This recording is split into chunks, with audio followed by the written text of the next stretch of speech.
बिस्मिल्लाहिर्रहमानिर्रहीम अस्सलाम वालेकुम। तो आज मैं आप लोगों के लिए लेकर आई हूँ स्पेशल सी और बहुत ही आसान सी रेसिपी, जिसको देख के आपके बचपन की यादें ज़रूर से ताज़ा हो सकती हैं। कुछ खाने और कुछ चीज़ें ऐसी होती हैं जो हमें बचपन की यादें दिला देती हैं। तो आज हम बनाने वाले हैं कोकोनट केक, जो कि आपने भी खाया होगा बचपन में।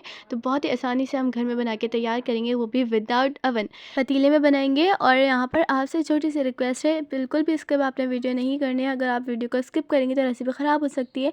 तो ध्यान से हर चीज़ को फॉलो कीजिएगा, उसके बाद ये रेसिपी आप बनाना स्टार्ट कीजिएगा, ठीक है। तो इंशाल्लाह ताला परफेक्ट बन के तैयार होगी। बहुत सॉफ्ट से बनती है, इजी है रेसिपी, कोई मुश्किल नहीं है। तो चलिए फिर स्टार्ट करते हैं। बिस्मिल्लाहिर्रहमानिर्रहीम। यहाँ पे मैंने सबसे पहले जो आपको ग्राम्स में मैं करके बता रही हूँ, यहाँ पे 80 ग्राम मैंने ली है शुगर पाउडर, ठीक है। अगर आपके पास शुगर पाउडर हो तो आप ले सकते हैं, अगर नहीं है तो घर वाली जो दानेदार चीनी होती है ना, उसको आप पीस लें ग्राइंडर में, शुगर पाउडर बन जाएगा। इसके बाद यहाँ पे लिया है 90 ग्राम मैदा, ठीक है। मैदा अच्छी क्वालिटी का लीजिएगा। मैं ग्राम्स में भी बताती जा रही हूँ और स्पून्स में बताते जा रही हूँ, ठीक है। तो रेसिपी नोट करते जाइएगा। यहाँ पे मैंने 80 ग्राम जो हमने शुगर ग्राम्स में की थी, वो हमने यहाँ पे ऐड कर दिया। उसके बाद यहाँ पे 2 लार्ज अंडे जाएंगे। लार्ज अंडे लीजिएगा, स्मॉल अंडे नहीं लीजिएगा, ठीक है। इससे क्या होता है, अगर आप इस रेसिपी में लार्ज अंडे लेंगे तो आपका केक बहुत अच्छे से राइज़ होगा, ठीक है, फूलेगा। अगर आपका फूलता नहीं है केक, तो क्या इसका रीज़न है, तो ये भी मैं आपको बताती हूँ आगे चल के। 1 टीस्पून यहाँ पे मैंने लिया है वनीला एसेंस, ठीक है। वनीला एसेंस ऐड करेंगे, खुशबू के लिए होता है, और इससे जो अंडा हमने डाले ना, स्मेल ख़त्म हो जाती है उसकी। यहाँ पे इसके बाद मैंने ऐड किया है 3 टेबल स्पून ऑयल। ऑयल से पहले यहाँ पे मैंने इसको बहुत अच्छे से बीट कर लिया है, इतना कि ये फ्लफ़ी हो जाए, ठीक है। इसने कलर चेंज कर लिया, ये डबल हो गया साइज़ में। उसके बाद मैंने यहाँ पे ऑयल ऐड किया है। इस स्टेज पे आके हमने ऑयल ऐड करने हैं, वो भी 3 टेबल स्पून, ठीक है। टीस्पून नहीं, टेबल स्पून बताया है। फिर इसके बाद हमने यहाँ पे मैदा ऐड किया है छान के, और इसके बाद मैंने ऐड किया है half tea spoon baking powder. और जो मेन इंग्रेडिएंट यहाँ पे जो मैंने ऐड किया है टेस्ट को इन्हेंस करने के लिए, वो है custard powder. 1 table spoon custard powder add किया है। अगर हो तो आप ऐड करें, अगर नहीं है तो आपने क्या करना है, कॉर्नफ्लोर ऐड करना है। कॉर्नफ्लोर कस्टर्ड पाउडर की जगह ऐड कर सकते हैं, वो भी 1 टेबल स्पून, ठीक है। इन सारी चीज़ों को मिक्स कर लें। इसके बाद मैंने ऐड किया है 1 टेबल स्पून कोकोनट पाउडर, ठीक है। कोकोनट पाउडर अगर आपके पास हो तो आप ऐड करें, वरना ये ऑप्शनल है, ठीक है। इस स्टेज पे आके आप डालना चाहें तो डालें, वरना ये स्किप कर सकते हैं। इन सारी चीज़ों को मिक्स कर लेंगे अगेन। ये बैटर हमारा बहुत ही अच्छे से तैयार हो जाएगा। अब मैंने इसके बाद एक मोल्ड लिया है स्क्वायर शेप का, और इसको मैंने ऑयल से बहुत ही अच्छे से ग्रीस कर लिया है। और अगर आपके पास बटर पेपर हो तो आपने ऑयल से ग्रीस करके बटर पेपर लगा देना है, नहीं है तो आपने क्या करना है, यहाँ पे मैदा डस्ट करना है, ठीक है। ऊपर मैदा को डस्ट करें और चारों तरफ लगा लें, और जो एक्स्ट्रा मैदा बचे उसको आप निकाल लें। अब यहाँ पे सारा बैटर इसमें ऐड कर देगा। सारा बैटर ऐड करने के बाद यहाँ पे 1 से 2 दफ़ा हमें टैप करना है, ठीक है। इससे ना ये होगा कि आपका बैटर जो है ना बिल्कुल सेट हो जाएगा।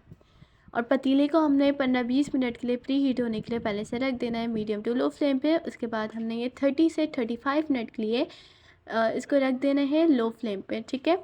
और बेक होने के लिए रख देना है, भारी बर्तन ऊपर रख देगा ताकि इसका ऊपर से भी कलर आ जाए। ऐसा होता है कि पतीले में ना ऊपर से कलर नहीं आता अक्सर, इसलिए होता है वो क्योंकि ना ऊपर ना उसकी हीट निकल रही होती है, इस वजह से। तो ऊपर कोई भारी बर्तन रख देंगे ना, तो ऊपर से कलर आ जाएगा इसमें। 35 मिनट के अंदर ये माशाल्लाह से सॉफ्ट सा बन के ये तैयार हो चुका है अल्हम्दुलिल्लाह। अब मैं इसको कट कर रही हूँ। अगर आप चाहें तो आप यही साइज़ रख सकते हैं। मैंने आगे चल के इसके साइज़ेस और भी छोटे कर दिए थे, क्योंकि मुझे थोड़े से बड़े लग रहे थे, तो मैंने इसलिए और छोटे कर दिए थे।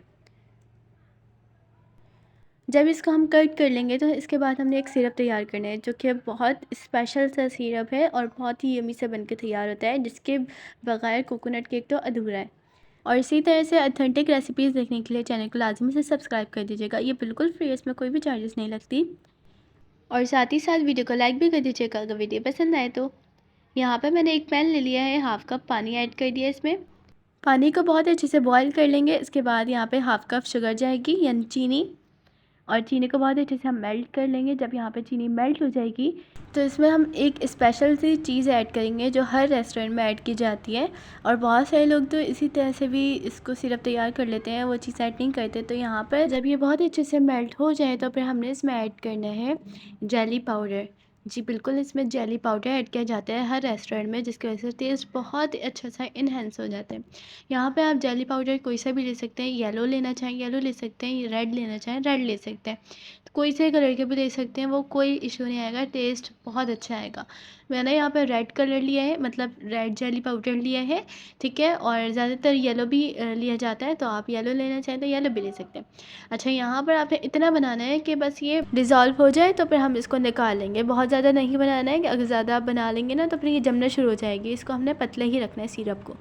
इसके बाद यहाँ पे जो मैंने लिया है ग्रेटेड कोकोनट, और इसको मैंने बहुत अच्छे से कोट कर लिया है। पहले मैंने सिरप में डिप किया और फ़ौरन से मैंने इसको निकाला, ठीक है। फ़ौरन से निकालें, अगर आप इसको पड़े रहने देंगे तो फिर ये होगा कि वो बहुत ज़्यादा सोक हो जाएगा, तो इसलिए हमने ज़्यादा देर तक इसको डिप नहीं रखना है। आपने फ़ौरन से डिप करके निकाल लेना है और इसके ऊपर कोकोनट से पूरा कवर कर लेना है, मतलब कोट कर लेना है, ठीक है। इसी तरह से सारे तैयार कर लूँगी।